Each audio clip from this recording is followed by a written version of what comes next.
Your reaction then tonight on the passing of Jackson Mthembu. Joining me in studio, Justice Minister Ronald Lamula. Mr. Lamula, good evening and thank you so much for your time tonight. Condolences for the loss of Minister Mthembu.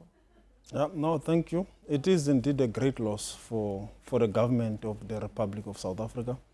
Minister Mthembu was able to simplify very complex government concepts, including to digest some of the information and ensure that in the public, the information is as simple and as easily accessible as possible. And you will remember him during the daily briefings on COVID-19 on behalf of Cabinet. He will always be there, sit and ensure that all of us communicate, but also he will also encourage us to speak in different vernacular languages, so that everyone at home, from wherever they are, irrespective of the linguistic that they are communicating in, they are able to also understand.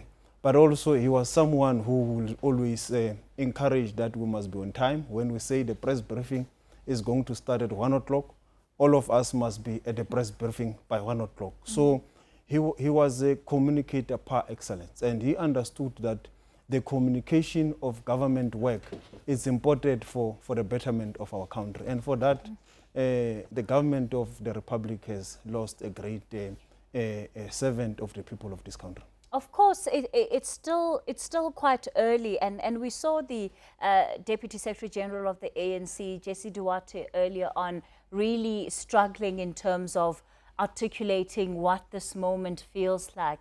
Is that a bit of what it's like for you, as somebody who has known him, as somebody who has worked for him, that you're having to process this information and at the same time be here and have a conversation with me and speak to the nation about the loss of a cabinet minister?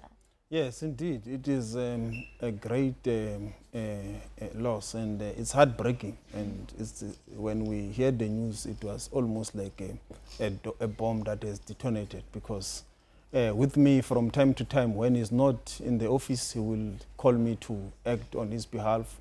And he will sometimes joke and say, "Mfana, ngiyakuthuma," even if it's verbally, "I'm not going to write you a letter, just go and help that communications does happen." And he will even speak with respect even to us who were almost like youngsters. And that humility, I suspect even yourselves as journalists and communicators, you will have seen it from Minister Mthembu.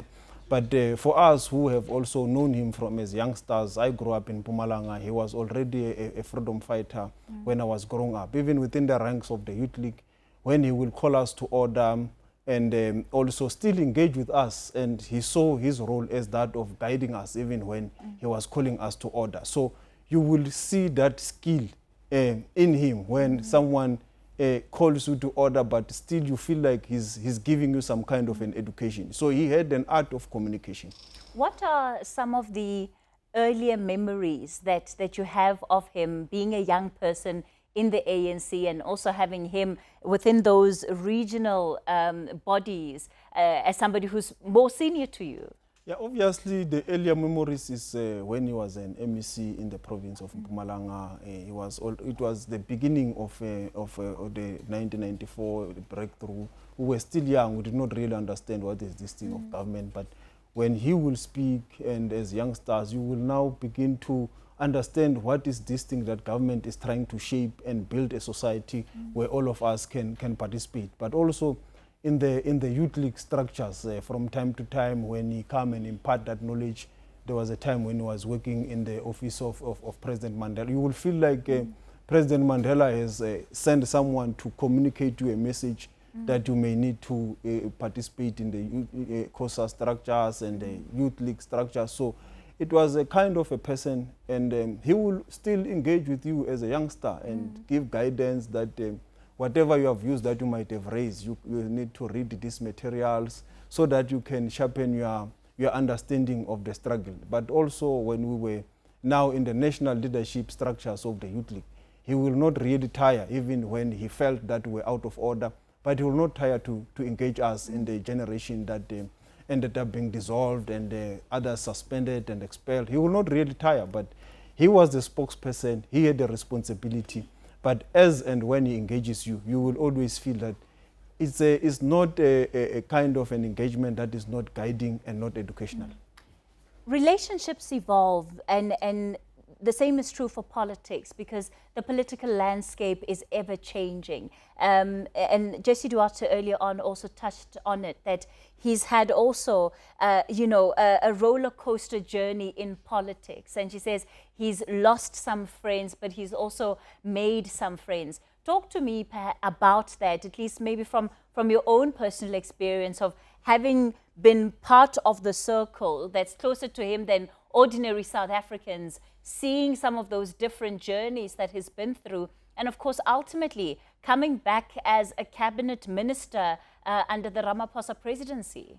Yeah, obviously politics is not a simple and a straightforward a kind of a platform. So he had these ups and downs, he had difficulties, but he also had his good times. And I think that is what will have made him also lose and gain friends. There were times when he had to speak truth to power and also be in the spirit of the ANC, speak internally on some of the things that he may not have agreed with. And he will also sometimes defend the ANC when it was not fashionable. There are many instances where South Africans will remember.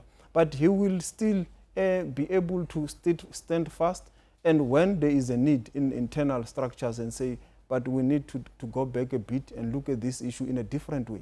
And even at some times, even currently in government, he will always be steadfast and say we must be able to defend our position. As we spoke about the issues that were guided by science as we're dealing with COVID-19, we must always be able to communicate, and this must be justifiable, and indeed it must be based on science. And I think you will have seen as he was engaging on some of the very complex issues that he was in the forefront of currently in government. Mr. Lamula, my understanding is that you are one of the government ministers who has now been deployed officially to speak on this matter of the passing of Jackson Mthembu. Is that a great responsibility? He will always, when he's not present, call me to communicate on behalf of government. I co-hosted with him some of the press briefings, but in instances where he was not present, he will call me and say, you must help me. Even now, when he was in hospital, he will call me and say, you must go and help Sis Pumla to navigate some of the spaces and give that guidance as and when there is a need. And with that, I feel honored that he will always call me when there is a need. And for him to give me that kind of a responsibility, I felt humble, but I think he was also saying, young man, I am giving you the perspective of government as a whole. I know you are in justice, but you need to understand the whole space, because I have a responsibility to impart a certain knowledge so that you also understand what is happening in the entire or in the whole of government. And he will always say, you must not just think that the government is just justice, is the constitution only. But there are many other things that you must be able to understand in terms of the mechanisms and the workings of government, but also in terms of us simplifying the language of government so that every South African can understand what we are communicating and what we are about. So that is what he will always say when he speaks to me. I imagine it makes this moment incredibly bittersweet for you, because in one ways it's part of the legacy that he's left behind with you, but at the same time it also calls on you to rise during such a time as this. Ronald Lamula is the Minister of Justice. He's going